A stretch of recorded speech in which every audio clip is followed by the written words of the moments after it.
Vá de táxi. Corridas a partir de R$ 5,90 com a segurança que você pode confiar. Baixe o aplicativo nas principais plataformas. Doutora Maria José explica que, embora haja constatação de pacientes reinfectados por coronavírus, como anunciado ontem pela Secretaria de Estado de Saúde de Minas Gerais, esses casos ainda são raros. A médica esclarece que as chances de se contrair novamente a doença estão mais relacionadas com a imunidade do paciente do que com a gravidade do vírus propriamente dito. A gente observa que houve poucos casos de reinfecção, apesar dos milhões de pessoas que tiveram a infecção por coronavírus.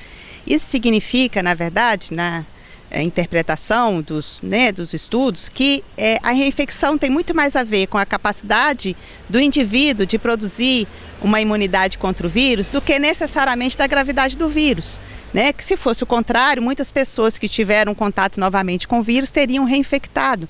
E isso não é a tônica. A tônica é que é um evento raro de acontecer, No mundo inteiro, em torno de 40 pessoas confirmaram a reinfecção por cepas diferentes, porque também há a possibilidade, às vezes, da manutenção dos sintomas ou da reincidência dos sintomas quando há a primeira infecção, e isso não configura uma reinfecção.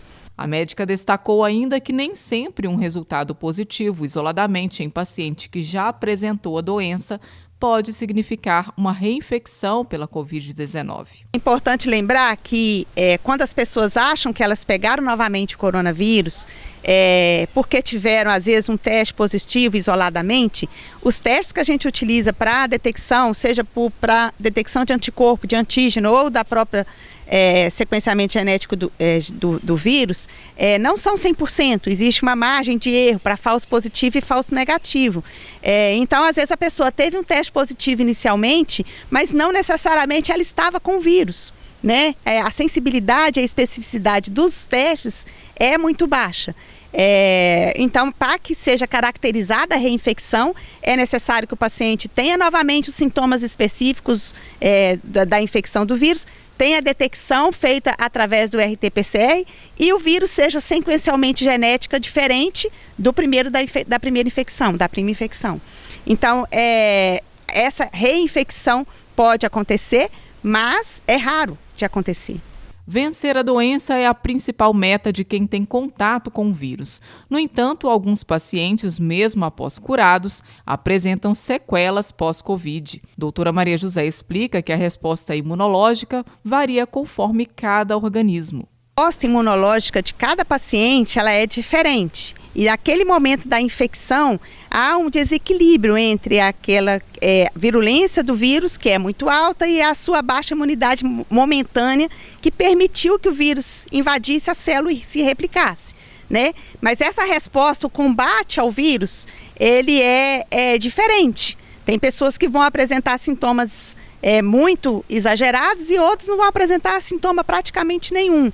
Isso diz respeito à sua resposta imunológica? Sim. Diz respeito também à sua capacidade física? Sim. É óbvio que se o paciente está mais debilitado, a tendência é ele ter mais sintomas. Se o paciente é mais idoso, a tendência é ele ficar mais debilitado com o vírus. Mas o que leva à síndrome pós-Covid é uma reação inflamatória do seu próprio organismo. Então, esse paciente que vai reagir com aquilo que os cientistas hoje chamam de chuva de citocina, que invade o pulmão, invade o sistema cardiovascular e que causa essa inflamação que leva à sequela pós-Covid, ela também é individual.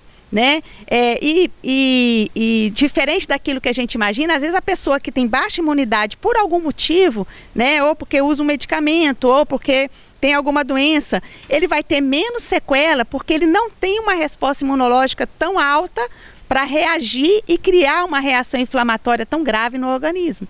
Apesar de estudos ainda estarem em andamento, o surgimento de variantes do coronavírus SARS-CoV-2, que são potencialmente mais transmissíveis, preocupa os cientistas. Maria José comenta como a variante pode atuar no organismo. Cepas que são mais agressivas, além de ter uma transmissibilidade maior, ela também causa maior morbidade. A tendência é que a gente chama, teve uma gripe mais forte, Então, esse vírus que já sofreu essa mutação e que traz essa característica, né, de ser mais agressivo, ele deve causar mais danos ao organismo do que o vírus anterior, né, o que não teve essa sequela, essa mutação, né, inicial. A infectologista falou ainda sobre os riscos de reinfecção pela nova variante da doença. Ainda existem estudos para avaliar qual é a possibilidade da reinfecção por uma nova variante. Mas, como eu disse primeiro, tem mais a ver com o estado imunológico do próprio doente do que necessariamente com a agressividade do vírus. A princípio, quando você tem um anticorpo e tem uma resposta celular contra o vírus, você tem essa resposta de memória. O seu organismo se lembra desse vírus e vai reagir contra ele. Se isso vai ser suficiente ou não para você novamente ter sintomas, depende do seu sistema imunológico. O que tem conhecimento in vitro é que essas variantes, elas têm maior capacidade de reagir contra esse anticorpo já formado, mas não necessariamente a gente está, na verdade, incapaz de produzir uma reação imunológica a essa nova variante.